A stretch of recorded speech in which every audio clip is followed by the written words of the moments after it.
আসসালামু আলাইকুম ওয়া রাহমাতুল্লাহ।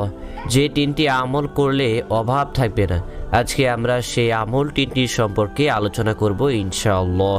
যে আমল তিনটি করলে অভাব অনাটন থাকে না, অভাব দূর হয়ে যায়, তার প্রথমটি হলো বেশি বেশি ইস্তেগফার পাঠ করা।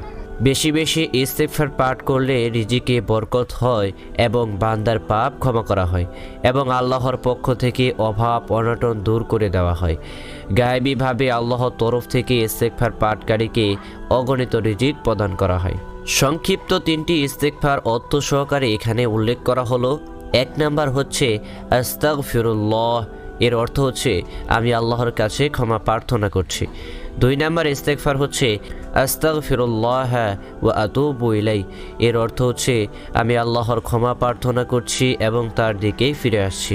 আপনি তিন নাম্বার যে ইস্তেগফারটি পড়তে পারেন সেটি হলো আস্তাগফিরুল্লাহাল্লাযী লা ইলাহা ইল্লা হুয়াল হাইয়ুল কাইয়্যুম ওয়া আতুবু ইলাই।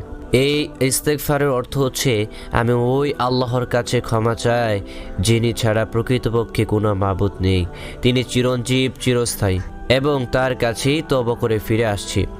এভাবে বেশি বেশি তওবা ও ইস্তেগফার পাঠ করলে আল্লাহ তাআলা আমাদের রিজিকে বরকত দেবেন এবং রিজিক বাড়িয়ে দেবেন।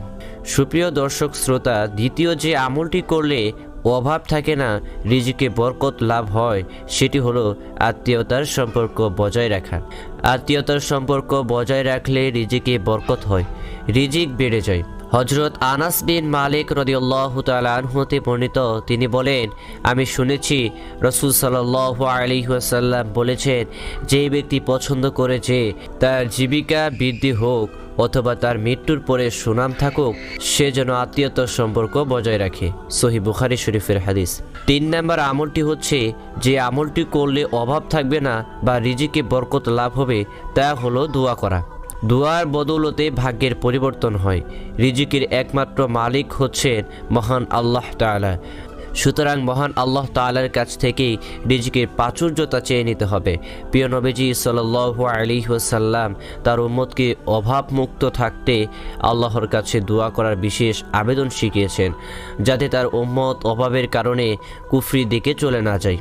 তাই নবীজি অভাব মোচনের জন্য একটি দোয়া শিক্ষা দিয়েছেন আমাদেরকে, আর তা হলো আল্লাহুম্মা ইন্নী আউযু বিকা মিনাল কুফরি ওয়াল ফাকরি, আল্লাহুম্মা ইন্নী আউযু বিকা মিন আযাবিল কবরি, লা ইলাহা ইল্লা আনতা। আবু দাউদ শরীফের হাদিস। এর অর্থ হচ্ছে, আপনার নিকট কুফরি ও দরিদ্রতা হতে আশ্রয় চাচ্ছি।